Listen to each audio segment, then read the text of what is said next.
As president, Donald Trump has already pardoned a whole slew of crypto felons. That executive dumped $75 million into the Trump family crypto company. This isn't even like textbook corruption, because you would not need to get to the level of school that uses textbooks. Let's hop into a Rachel Maddow takedown of some of the Trump administration's actions that are, well, questionable at best. So let's take a moment, leave a like on the video if you can, and we'll otherwise hop right in. According to the Wall Street Journal, Vietnam has been trying to fend off harsh treatment under Trump's tariffs by, number one, buying American jets. Number two, allowing the Starlink internet service that's owned by Donald Trump's top campaign donor, Elon Musk, to operate inside their country. Weird that they decided that was a good idea. And number three, here's the kicker. Vietnam has also, quote, decided to accelerate the approvals for a $1.5 billion Trump resort in Vietnam. Oh, weird how that might get you better treatment from the U.S. government. I mean, I'm sure Vietnam has lots of good reasons to make sure a Trump Organization resort project is moving forward. Lots and lots and lots of them. Let's just clarify, this is capitalism and the symptoms of capitalism at its finest, right? The crony backdoor enrichment of the elites will always happen under a capitalist system, where Trump is now using his position of political power to enrich himself, his families, his allies, and more importantly, his billionaire donors where they otherwise wouldn't be, where every time this comes up, it is again important to stress, MAGA was outraged at Hunter Biden having a sheer job on a board of advisors at Burisma, a Ukrainian company, because it's so unjust that his dad, Biden, leveraged his position as the vice president to get Hunter that position.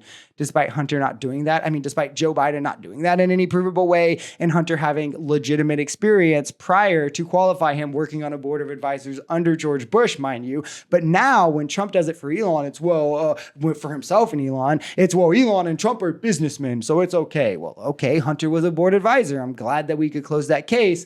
But wait, there's more. When Donald Trump won the election last year, Binance sensed opportunity. This is also from the Wall Street Journal, quote, at an Abu Dhabi crypto conference last December, weeks before the inauguration, in the whales-only back room accessible to attendees who had paid $10,000 for a VIP pass, Binance's founder mingled with Trump's son Eric, and Trump allies.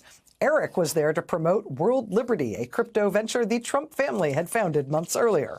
For World Liberty, Binance's market power could help turn it into a serious player in the crypto industry. Binance has more than 250 million users. So now here he is with his son having talks with a felon scam artist. Most crypto owners are. But shortly after this, this interaction, it just happens that after he sells Eric that, hey, I can get you rich, it just happens that the Trump administration is meeting with this man and his company and holding talks about easing regulations and even a potential pardon. As Trump has announced all these things he's going to do for crypto, like, defunding the agency that is essentially the crypto police with his own coin that he launched making his way into office, where he is holding 80% of the coin, which is almost guaranteeing a rug pull will happen. And it does guarantee that the profit will mainly be his.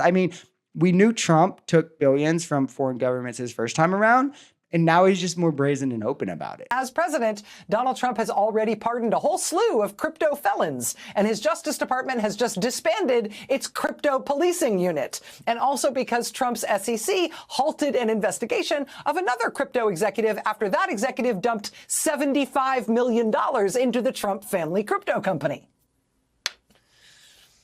So if the Wall Street Journal's reporting on this bears out, this is not even like... This isn't even like textbook corruption, because you would not need to get to the level of school that uses textbooks in order to get to this level of understanding of corruption. This is like a coloring book of corruption. This is like corruption that you could understand if you'd never been to any school ever. Anywhere. And it's all front and center with nobody trying to hide it. And yet MAGA is still defending this as if it is somehow all okay. Because remember, guys, Hunter Biden getting a job on a board of advisors while Joe Biden was vice president, something people will sit on for no other reason than being rich at some companies or just knowing the owner. Literally, there's no qualification threshold for sitting on a board of advisors. You just have to be appointed to it. So That's one. I mean, acting like he wasn't qualified enough and had to get hired is kind of stupid, but also literally just because of what political acumen, that could have been a reason. But it's grounds for Democrat corruption, and Joe Biden absolutely needs impeached, and all of the nonsense and investigations that they drug out for years were warranted. But Trump pardoning crypto scam artists who only does it after they donate $75 million to him and his company. That's not launching a shitcoin and then easing all the regulations off crypto and the regulating agency so you can freely make profit off of it, is it? I mean, where does the corruption end? Where does it begin if not there, right? The only light I see from this is that MAGA is no longer with like the layman, the average individual going to have a ground to stand on trying to say Democrat corruption or whatever, because literally everyone has to be able to see the contrast and the differences in standards between the Democrats and MAGA. Biden, for all his shortcomings, would have literally never done anything like this.